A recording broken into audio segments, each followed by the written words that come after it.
আউযুবিল্লাহি বিসমিল্লাহির রহমানির রহিম।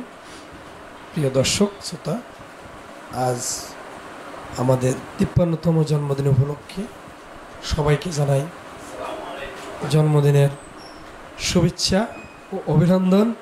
আমি দেখেছি আপনারা সবাই অনেকজনে উইশ করেছেন, বিভিন্নভাবে কমেন্ট করেছেন এবং কি বিকাশ থেকে, গুগল থেকে, বিভিন্ন জায়গা থেকে আমাকে যারা অভিনন্দন এবং শুভেচ্ছা জানিয়েছেন। আমি দেখতেছি ইউরোপ থেকে আমাদের বহু ভাইয়েরা আমাকে উইশ করেছেন, আমি আপনাদের কাছে কৃতজ্ঞতা রয়েছি। আমেরিকা থেকে অনেক ভাইয়েরা আমাকে উইশ করেছেন, অভিনন্দন জানিয়েছেন। মালয়েশিয়া, সৌদি আরব, দুবাই, কাতার, বিশ্বের বিভিন্ন দেশ থেকে আপনাদের ভালোবাসা এই যুগ যুগান্তর পত্রিকা জেজেটিভি সম্পাদক পেয়েছে।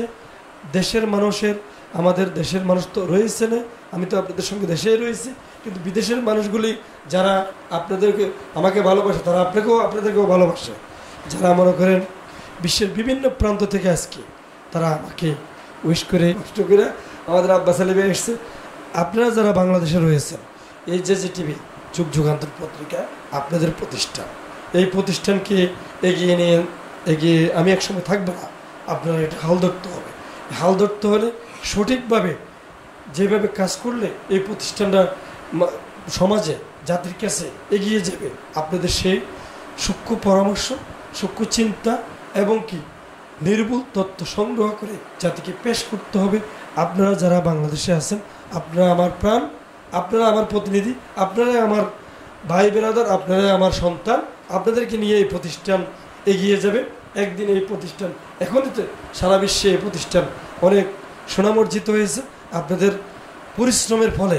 আমরা চাই এই জেজেটিভি যুগ যুগান্তর পত্রিকা প্রত্যেকের জায়গা থেকে আপনি যে জায়গায় আছেন ওই জায়গার জন্য আপনি এটার ধারক বাহক। আমি মনে করি যে আমাদের যেসব জায়গায় প্রতিনিধিরা রয়েছেন ওই জায়গার দায়িত্বটা আপনার, ঠিক আপনি একজন এনএসটিভি হয়ে যাবেন, আমি মনে করি এরকম। তাহলে এটাকে দূরে এবং কি অনেক দূরে নিয়ে যাওয়া সম্ভব বলে আমি মনে করি।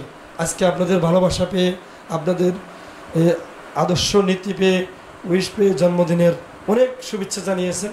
আমি সকলের কাছে দেশের সকল গণমাধ্যম, electric media, print media, online media, mobile এবং কি বিভিন্ন সম্পাদক রয়েছেন, যারা টিভি চ্যানেল রয়েছেন, পত্রিকা রয়েছেন, প্রত্যেককে আমাদের পক্ষ থেকে জন্মদিনের আন্তরিক শুভেচ্ছা অভিনন্দন জানিয়ে, আর আজকে আমাদের এই উপলক্ষে মিলাদ এবং কি দোয়ার আয়োজন করা হয়েছে।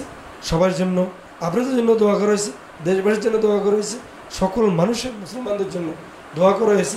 আল্লাহ যাতে সবাইকে সঠিকভাবে চলার তৌফিক দান করে। আজ এই পর্যন্ত, সকলে ভালো থাকবেন, আল্লাহ যাতে আমাদেরকে হেফাজত করে, আমিন।